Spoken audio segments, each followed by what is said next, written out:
সম্প্রতি ভারতের প্রধানমন্ত্রী জনাব নরেন্দ্র মোদী তিনি ভারতের যে পশ্চিমবঙ্গ তার রাজধানী কলকাতা তার আশেপাশের যে নাসিরনগর এলাকা রয়েছেন সেই নাসিরনগর এলাকার একটি নির্বাচনী জনসভাতে বক্তব্য দিয়েছেন এবং সেই বক্তব্যে তিনি যেভাবে বাঙালির বিরুদ্ধে, বাংলা ভাষার বিরুদ্ধে এবং বাংলা দেশের বিরুদ্ধে বিষোদ্গার করেছেন, আপাত দৃষ্টিতে এটি তৃণমূল কংগ্রেস বা মমতা ব্যানার্জির বিরুদ্ধে তার যে একটি রাজনৈতিক স্ট্যান্ড সেটা মনে হলেও একটি স্বাধীন সার্বভৌম দেশ হিসাবে ভারতের যে কেন্দ্রীয় সরকার সেই কেন্দ্রীয় সরকারের মনোভাব বাংলাদেশের ব্যাপারে কতটা জঘন্য, কতটা ধ্বংসাত্মক এবং কতটা নির্মম এবং নিষ্ঠুর সেটি তার সেই বক্তব্যে ফুটে উঠেছে। আমি জনাব নরেন্দ্র মোদীর সেই ভাষণটি নিয়ে অনেক চিন্তা ভাবনা করেছি এবং সেই ভাষণের প্রতিক্রিয়াতে তৃণমূল কংগ্রেসের সভানেত্রী এবং পশ্চিমবঙ্গের মুখ্যমন্ত্রী মমতা ব্যানার্জি তিনি যে বক্তব্য দিয়েছেন সেই বক্তব্য শুনেছি। সেই বিষয়গুলো নিয়ে সংক্ষেপে আলোচনা করার চেষ্টা করব। আপনারা জানেন যে সেখানে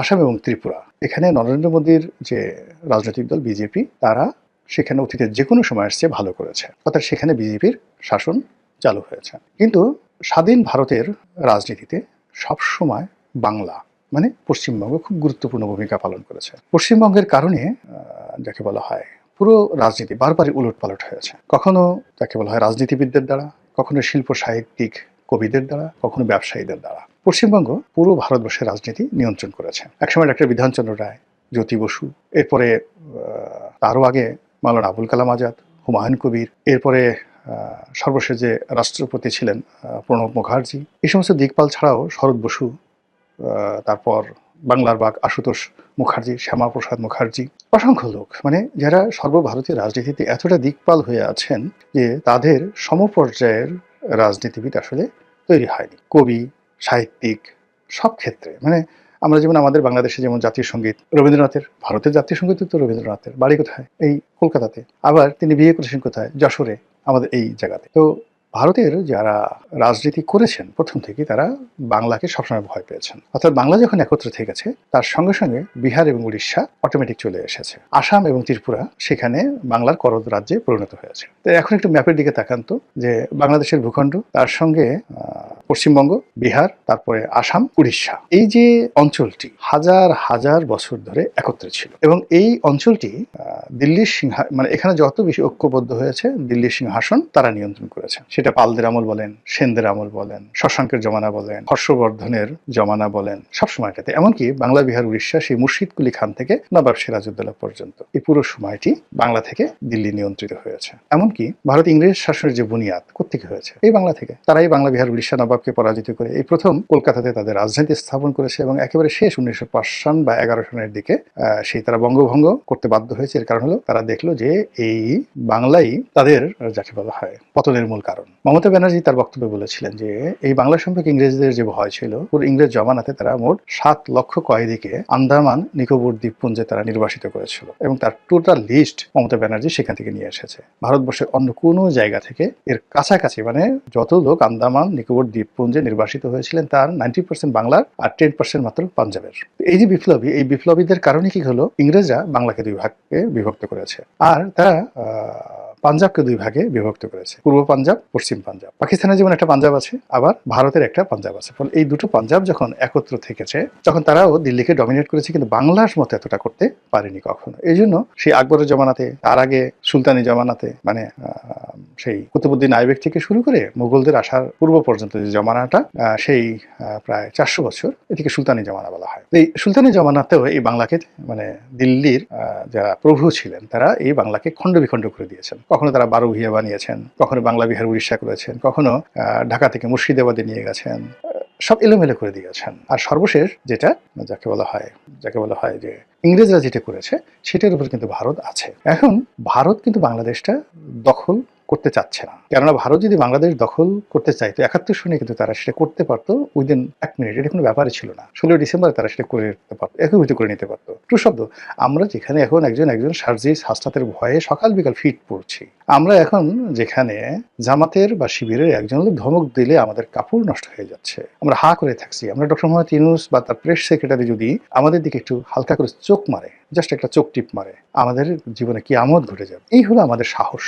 এই একই অবস্থা আমরা শেখ হাসিনার জমানাতে আমরা তাকে ভয় পেয়েছি, মইনুদ্দিন ফখরুদ্দিনকে ভয় পেয়ে আমরা রীতিমতো একেবারে টয়লেট করে দিয়েছি। তার আগে আমরা হাওয়া ভবনকে ভয় পেয়েছি, হাওয়া ভবনের আগে আমরা সেই শেখ হাসিনাকে ভয় পেয়েছি, শেখ হাসিনার আগে আমরা এরশাদকে ভয় পেয়েছি, এরশাদের আগে মানে আমরা ভয় পাইনি কাকে বলেন তো? ওই সিংহাসনে যে বসেছে তাদের কাকে আমরা ভয় পাইনি? আমরা খালি আল্লাহকে ভয় পাইনি আর নিজেকে ভয় পাই, নিজের বিবেককে ভয় পাইনি। এছাড়া পৃথিবীর সবাইকে আমরা ভয় পেয়েছি। আমরা পর্তুগিজদেরকে ভয় পেয়েছি, আমরা মানে ফ্রান্সকে ভয় পেয়েছি, ওলন্দাজদের ভয় পেয়েছি, আফগানিস্তানে যারা আসছে তাদেরকে ভয় পেয়েছি, ভারতের গুজরাট থেকে যারা এসছে তাদেরকে ভয় পেয়েছি, তুরস্ক তার্কি থেকে ইকতারউদ্দিন মোহাম্মদ বিন বখতিয়ার এসেছেন তাকে ভয় পেয়েছি, কাকে ভয় না পেয়েছি। কিন্তু যে জিনিসটা হলো সেটা হলো সেই দিক থেকে 1971 সালে ভারতের যে বাহিনী তাকে আমাদের ভয় না পাওয়ার কোনো রিজন ছিল না। There is no reason. আমরা সেই 71 সনের সাথে আমাদের সাহস বাড়ার কথা না, এখন আমাদের তো অনেক সাহস এখন বেড়ে গেছে, এখন প্রযুক্তি আছে, ওটা আছে, ওটা আছে, আমরা ক্যান্টনমেন্ট মানে পুড়িয়ে দিতে চাচ্ছি, দখল করতে চাচ্ছি। এই সাহসের মধ্যে যার যার অবস্থান থেকে আমরা কিভাবে আমাদের হাত পা কাঁপছে, ঠ্যাং কাঁপছে। আমার কাছে মনে হচ্ছে যে আমাদের যারা এই মুহূর্তে যত বেশি গলা কাঁপাচ্ছে, বড় কথা বলছে, তাদের ঠ্যাং বা পা তত বেশি থরথর করে কাঁপছে। তো এই কম্পনটি কি পর্যায়ে ছিল 1971 সনে, ওটা যারা 71 সনে ছিলেন তারা বুঝতে পারবেন। আমরা গ্রামে ছিলাম, তো ওই সময়টাতে গ্রামের মানুষের যে কি পরিমাণ ভয় ছিল, আপনি এগুলো বললে হাসতে হাসতে আপনারা মরে যাবেন। অনেকে ধরুন পাট খেতে বসে পায়খানা করছে, হঠাৎ করে খবর এলো মিলিটারি আসছে। মিলিটারি আসছে এই কথা শুনে সে যে কি করতেছিল এটা ভুলে গিয়ে সে যে দৌড় দিছে, দৌড় দেওয়ার সময় না আছে গামছা, না আছে কাপড়, ক্ষেত থেকে বের হওয়ার পর বুড়ার সারা শরীরে দেখা গেল পায়খানা লেগে আছে। এইরকম ঘটনা। অথচ মিলিটারি তখন ফরিদপুর জেলাতেই আসেনি, ফরিদপুর জেলার কোথাও মিলিটারি ক্যাম্প ছিল না। আর সদরপুরে আমি যে গ্রাম, সেই গ্রামে মিলিটারির ভয়ে এই ঘটনাগুলো ঘটেছে। অনেক মহিলার কি বলবো, আল্লাহ মাফ করে থাকতো, আস্তাগফিরুল্লাহ, প্রেগন্যান্ট যারা ছিলেন, কি যে হয়ে গেছে আপনি বলতে পারবেন না। এই যখন বাঙালি পালাতে গেছে, ধরেন আমাদের বাড়ি থেকে পাশের বাড়ি ছিল এক রাজাকারের, মোল্লাবাড়ি। এখন আমাদের বাড়ি থেকে এই মোল্লাবাড়ি সব মহিলারা গিয়ে পালালো, 400-500 মহিলা। বলেন তো এটা কোনো বুদ্ধিমানের কাজ? যে আলাদা আলাদা বিভিন্ন জায়গাতে পালালে সেটা আলাদা হতো। এক মোল্লা বাড়িতে গিয়ে এই মানে 2 দিন 3 দিন পর পরে মিলিটারি আসবে, পুরুষেরা যেত সব ক্ষেত খামারে, আর মহিলারা গিয়ে ওই মোল্লা বাড়িতে গিয়ে পালাতো। এই হলো বাস্তবতা, বাঙালির সাহস। তো সেই সাহসটি 71 সনে যদি এই অবস্থা থাকে, আর এখন যদি এই অবস্থা থাকে, তাহলে বোঝার চেষ্টা করুন যে 71 সনে দিল্লি যদি চাইতো কি করতে পারতো, কিন্তু কেন করেনি? করেনি এই কারণে যে এই বাংলা, বিহার, উড়িষ্যার আবার এক হয়ে যাবে এবং এক হয়ে দিল্লি দখল করে ফেলবে, রাজনৈতিকভাবে দিল্লি দখল করে ফেলবে। এখন যেভাবে ধরুন একছত্রভাবে শিবাজি, ওই যে দিল্লিতে মানে বলে না যে শিবাজি রাও, সেই শিবাজি, তো সেই শিবাজির যারা বংশধর, মতাদর্শী সৈনিক, এরাই কিন্তু সেই সর্দার বল্লভভাই প্যাটেল, ভারতের মুক্তিযুদ্ধের সময় বল্লভভাই প্যাটেলের শিষ্যই কিন্তু নরেন্দ্র মোদী। মানে এই গুজরাট কেন্দ্রিক যে আধিপত্য, এই আমরা 47 সন থেকে দেখেছি, এর আগ পর্যন্ত পুরোটাই ছিল কিন্তু কলকাতা কেন্দ্রিক। পুরো সময়টা হাজার হাজার বছর ধরে কলকাতা কেন্দ্রিক ছিল।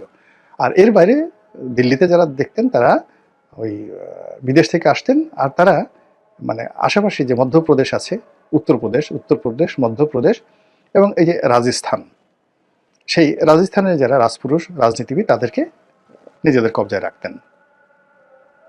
এর বাইরে কোনো রাজনীতি ছিল না, সেখানে কোনো রাজনীতি ছিল না। বাংলা সবসময় স্বাধীন, এখান থেকে টাকা যেত, এখানে তাদের বারবার যুদ্ধ করতে হতো। তো 71 সনে তাদের যে ভয় ছিল যে বাংলা যে কোনো সময় ঐক্যবদ্ধ হয়ে দিল্লি দখল করতে পারে, এবং সেই ভয়টি এই জমানাতে এসে মারাত্মক আকার ধারণ করেছে। এর কারণ হলো পশ্চিমবঙ্গে মমতা ব্যানার্জি যে শক্তি, তার যে জনপ্রিয়তা, তার যে সাহস, গত 100 বছরে পশ্চিমবঙ্গে কোনো রাজনীতিবিদ এতটা বাঙালিকে সিমেন্টেড করতে পারেনি।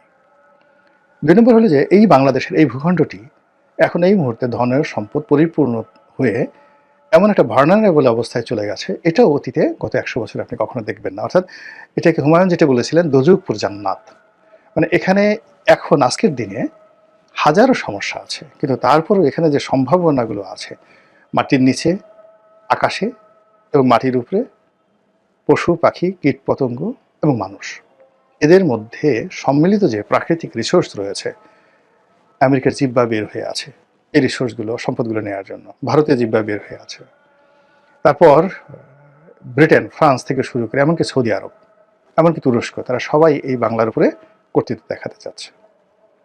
তো সেই অবস্থাতে যদি এই যে আমাদের বাংলাদেশে যারা এখন 7 সিস্টার্স দখল করতে হুমকি দিচ্ছেন, এটা আপনার কাছে যত হাস্যকর মনে হতে পারে, নরেন্দ্র মোদীর কাছে এটা হাস্যকর নয়। তিনি এটা খুব সিরিয়াসলি নিয়েছেন। এমনকি দিল্লির যারা কর্তা ব্যক্তি রয়েছেন, কংগ্রেসের যারা কর্তা ব্যক্তি রয়েছেন, শশী থারুরের মতো যারা থিঙ্ক ট্যাঙ্ক রয়েছেন, তারা সরাসরি হাসনাতের নাম উচ্চারণ করে, মেনশন করে, বা উসমান হাদির নাম মেনশন করে এখন তারা বক্তব্য দিচ্ছেন যে এটা এই শশী থারুরদের নাক এত উঁচু, তারা তো শেখ হাসিনার নাম উচ্চারণ করতে চায় না, বঙ্গবন্ধুর নাম উচ্চারণ করতে চায় না। প্রেসিডেন্ট জিয়াউর রহমানের নাম শশী থারুর কোনোদিন উচ্চারণ করেছেন, যেখানে তারেক রহমান সাহেবের নামই জানেন কিনা সন্দেহ, এরকম একটা ভাবসাব তারা দেখান। তো সেখানে কতটা দায় ঠেকলে তারা হাসনাত, সার্জিস, কিংবা মানে সেই যে পাটোয়ারি, নাসিরুদ্দিন পাটোয়ারি, আক্তার, এদের নাম নিচ্ছেন, ইউনূসের নাম নিচ্ছেন, ঘন ঘন ইউনূসের নাম নিচ্ছেন, ইট মিনস তারা ভয় পাচ্ছেন। এবং সেই ভয়টাকে জয় করার জন্য বিজেপি এখন আসামের মতো, বিহার না ঠিক, আসামের মতো, ত্রিপুরার মতো তারা সেখানে মমতা ব্যানার্জিকে পরাজিত করে বিজেপির শাসন প্রতিষ্ঠা করতে চাচ্ছেন এবং লোভ দেখাচ্ছেন যে আমাদেরকে বিজয়ী করো, দিল্লিতে আমরা যেভাবে কেন্দ্রীয় শাসন চালাচ্ছি তোমাদের এখানে যদি চালাতে পারি তাহলে তোমাদের উন্নয়ন ত্রিপুরার মতো হবে, আসামের মতো হবে। দেখো গত অল্প দিনের মধ্যে সেখানে কিভাবে পাল্টে দিয়েছে এবং এখন পুরো পশ্চিমবঙ্গ রিফিউজি ক্যাম্পে পরিণত হয়েছে। বাংলাদেশ থেকে লোকজন আসছে এবং রিফিউজিরা সব কিছু নিয়ন্ত্রণ করছে এবং আগামী দিনে এই রিফিউজিরাই পশ্চিমবঙ্গ দখল করে ফেলবে। এই হলো তার বক্তব্য। তাহলে বোঝার চেষ্টা করুন যে বাংলা নিয়ে তাদের অ্যালার্জিটা কোন পর্যায়ে, এবং সেই অ্যালার্জি থেকে, ভয় থেকে, আতঙ্ক থেকে তারা যদি বড় কোনো দুর্ঘটনা ঘটায়, এবং যেটি এখন বলা হচ্ছে যে তারা ৭১-এর মতো আবার অ্যাকশনে যাবে, তারা আবার সার্জিক্যাল স্ট্রাইক চালাবে, তারা আবার সেই যে আমাদের সীমান্তে সৈন্য সমাবেশ আলটিমেটলি তারা করেছে, সামরিক শক্তি বৃদ্ধি করেছে, টহল বৃদ্ধি করেছে, এবং দেখলাম যে অনেক জায়গাতে তারা টহল বৃদ্ধি করেছে যেন অনুপ্রবেশ না ঘটে বাংলাদেশ থেকে। তো এই জিনিসগুলো, লক্ষণগুলো কি আপনার কাছে স্বাভাবিক মনে হচ্ছে? স্বাভাবিকভাবে মনে হচ্ছে না। এমনকি মমতা ব্যানার্জি তিনি যে প্রতিক্রিয়া দেখাচ্ছেন এটাও আমার কাছে স্বাভাবিক মনে হচ্ছে না।